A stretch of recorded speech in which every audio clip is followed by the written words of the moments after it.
Now I'm honored to invite Commissioner for People of Disabilities, New York City, Mr. Victor Calise. נציב שוויון זכויות לאנשים עם מוגבלויות בעיריית ניו יורק, והוא מקדם היום מהלכים נרחבים כדי להפוך את ניו יורק לעיר חכמה ונגישה. Mr. Calise. Great, thank you. Can you get it here? Okay, all right, that works. Let's see if, there we go. All right, hello everyone, how are you? It's a pleasure to be here. I want to thank Access Israel, Yuval and Mikal for everything that they do and really bringing the world together in a place that we can share a platform that resonates everywhere. And their work is seen through my work every day, and I'm happy to be here. I do want to point out the loss of Netta. And for me, I've known her for the last 3 years. And probably even longer than that, because she came to my office. And when she did, she had a smile and a presence that was just extraordinary. And when I came through the airport this time, and she wasn't waiting for me to say hello and greet me, I was deeply touched. And seeing that video of her really makes me miss her. So just want to say to her husband and her family, I feel some of your pain, but not all of it. So, accessible smart cities. We just heard James talk about that, and making accessible smart cities has to happen. It's part of the process, and we need to take control of it because people with disabilities are not able to weigh in on everything, but we have to. We must, and it's important. And in New York City, we have to really think about some of the things that are happening. And I'm going to try to make these slides as accessible as I can for the people who are blind in the audience. So we have a slide up here now that says Smart Tech, and it's a person with a white cane crossing a typical New York City street. And as they cross the street, we have to think about how we make sure that people can do this in a manner that's safe. So we have added, and in order for us to talk about the future, we really need to talk about the present and what's happening in New York City now. Right now, there's a picture of an accessible pedestrian signal, and that we use in New York City that allows people with disabilities to cross the street. We have these all over the city, and we continue to place more and more. And this technology is rather expensive because it's old technology. We have a slide up now, which is called Link NYC. It's the way that we've reinvented our payphones, and they're tall, slender boxes that have all accessibility features in there.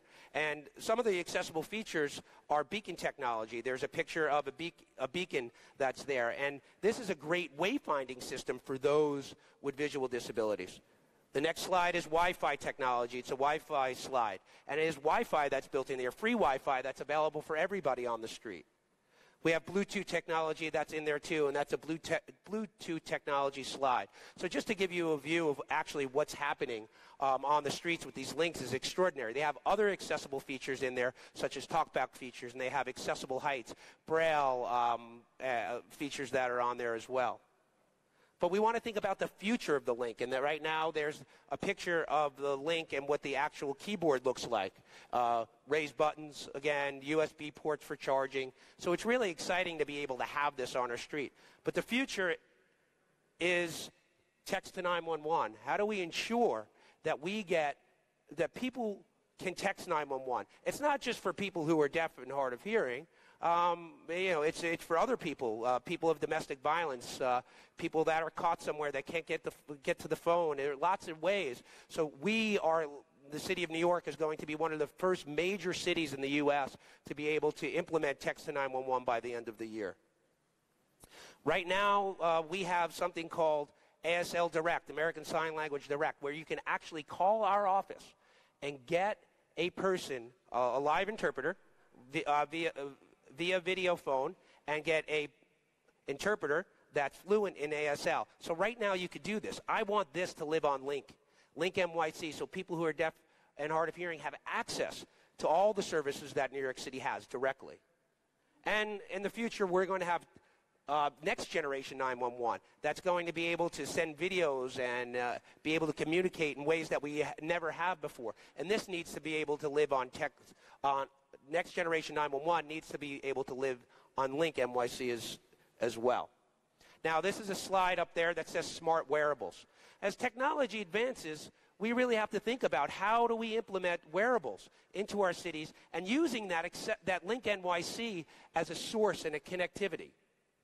So right now there's a picture of a shirt, and on that shirt it has different sensors on there, and we call that smart fabrics with haptic feedbacks. And people are developing these in New York City right now. And how does that connect with the city? Smartwatches, we're wearing them now. We know how they all connect. These are ways that can connect to people of all abilities on the street. Now there's a typical slide of New York City. It's called, and on it says Smart Accessible Transportation Tech.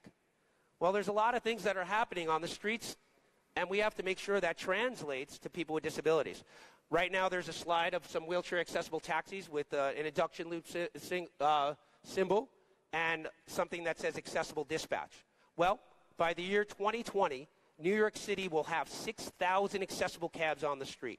That's half of the fleet.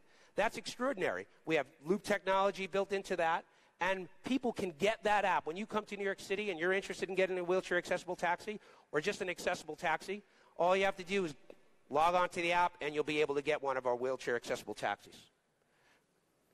Now, bikes. We see bikes around the city every day, all around our city, but they're only one bike. Well, you know what? People with disabilities ride other bikes. People with visual disabilities happen to ride tandem bikes, and people with mobility disabilities happen to ride hand cycles. How come they aren't available on the street? Why? Well, that's something we have to change. It's something we're trying to work with in the city to be able to push that. And with this new dockless bikes, we have to really consider about how do we implement that. Because they're no longer tied to a station. You can leave them everywhere. But that seems to be a problem. If we leave them places, that is right in the public rights of way. People with visual disabilities will have a lot more difficult time crossing the street. That can't happen. We have to get stations where we can use smart technology, have those bikes connected, and could only be locked in certain areas so it frees up that public rights of way. The future, the taxi of the future, right? We have wheelchair accessible taxis on the street, and I will tell you that the design of them are absolutely horrible. People with disabilities are in the back like cattle, and we don't particularly like that. But that's what companies have given us. But we, as people with disabilities, have to take charge of that initiative. We, as people with disabilities, have to demand the design that we need. We have to design the vehicle, not manufacturers. And then, I guarantee you, we will sell vehicles that are really, truly accessible for people with disabilities. And we have to have ramps on both sides. We have to have technology that's built into it. And that's why we are working with something called Accessible Ollie. Accessible Ollie is this great company in America that is building autonomous vehicles, but accessible autonomous vehicles that allow a person with a disability to get on that vehicle. They could predetermine that you're coming on, have technology, lower the ramp, rearrange the seats prior to you get on, and clamp your wheelchair in instead of the technical tie-down systems. We also has technology for those with hearing disabilities. So loop systems are built in. There are avatars that are in there that have sign language. And it's also for people, simple buttons for people with cognitive disabilities. So this is the way that autonomous vehicles are being shaped. And this is the only accessible autonomous vehicle that's out there now, and we're excited to be working with them. I talked about the accessible pedestrian signal on the street, how complicated the system is and how expensive that is. Well, right now, there's an accessible pedestrian signal challenge that we put out, and that is to redesign that accessible pedestrian signal. So right now, there's a slide of an accessible pedestrian signal, and we're talking about using Bluetooth and Wi-Fi, so to allow people to be able to go onto the streets in a safe manner and tie into that haptic wear. We want to have, there's a slide of embedded smart LEDs that we want to think about putting on the street so they connect and people with visual disabilities and people can cross and cars can see people safely. And now what we have up on one of the last slides is a streetscape. And it's about how the city actually ties in to everything. There's a lot happening on our streets. There's taxis and bikes and people walking. But as we change our streetscapes and bicycles are coming through, people with visual disabilities don't necessarily know when they can cross the street.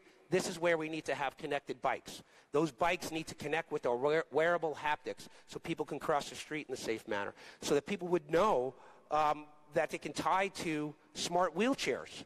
And this technology can all blend together because the streetscape is changing. And when that changes, we need to make sure that we build for people with disabilities, make sure that apps are connected, that our Link NYC is acting as that main resource, having those bike lanes that communicate with people that are walking on the street, smart LEDs, and making sure all our vehicles are connected so that people with disabilities have safe passage. Well, now my last slide is then and now. It's an old way that New York City used to look with old cars on it, but now the city has changed. Open space is going to be there, and there's a slide of the Link NYC and the city progressing into the future. So I want to thank everyone for having me here, and have a good day. Thank you very much, Mr. Calise. חברים, לאחרונה נחשפנו למיזם פורץ דרך